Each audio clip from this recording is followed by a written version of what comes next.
Bonjour, pour ce deuxième épisode consacré à notre bilan de la mise en place des CSE, on va s'intéresser d'un petit peu plus près au fonctionnement de la nouvelle instance. Donc, qui dit réduction du nombre d'instances de 3 à 1, eh bien, signifie très souvent un élargissement des périmètres. Alors dans certains secteurs, on a même des CSE qui se mettent en place avec un périmètre qui rassemble 8 à 9 000 salariés, étant eux-mêmes répartis sur l'ensemble du territoire national. Bon, résultat des courses, le fonctionnement de l'instance, il est le suivant. Pour ceux qui siègent, ce sont des ordres du jour à rallonge, des réunions épuisantes, et qui, malgré leur longueur, ne parviennent pas, ne permettent pas de traiter correctement l'ensemble des sujets.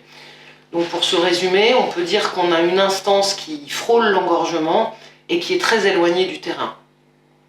Alors si on se place maintenant du point de vue du terrain, force est de constater que le dispositif de remontée des informations ou des problématiques du terrain vers l'instance, il est extrêmement faible.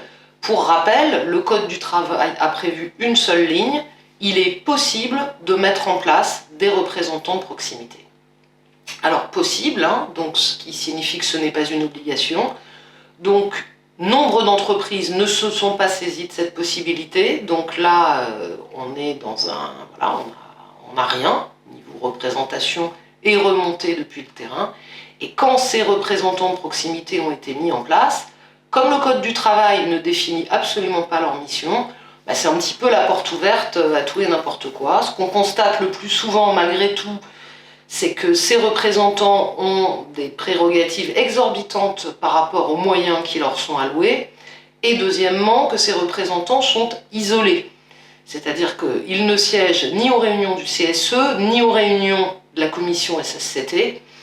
Donc ça contribue là aussi à éloigner l'instance du terrain.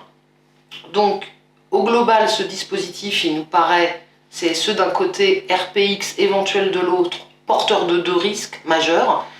Le premier, c'est de ne pas pouvoir traiter ni instruire correctement les problématiques de santé au travail, parce que c'est justement à la maille locale que ces problématiques se manifestent et s'expriment en premier lieu.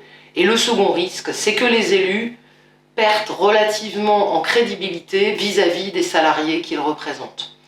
Donc, en conclusion, nos recommandations, c'est de tenter au maximum de renégocier le nombre de CSE, donc leur périmètre, de procéder à la mise en place des représentants de proximité en leur allouant du temps et des moyens, des prérogatives qui soient bien articulées avec celles du CSE et de la CSSCT, et enfin, un point de vigilance, faire en sorte de se garder de ce que ces représentants de proximité n'en viennent à court-circuiter le CSE lui-même.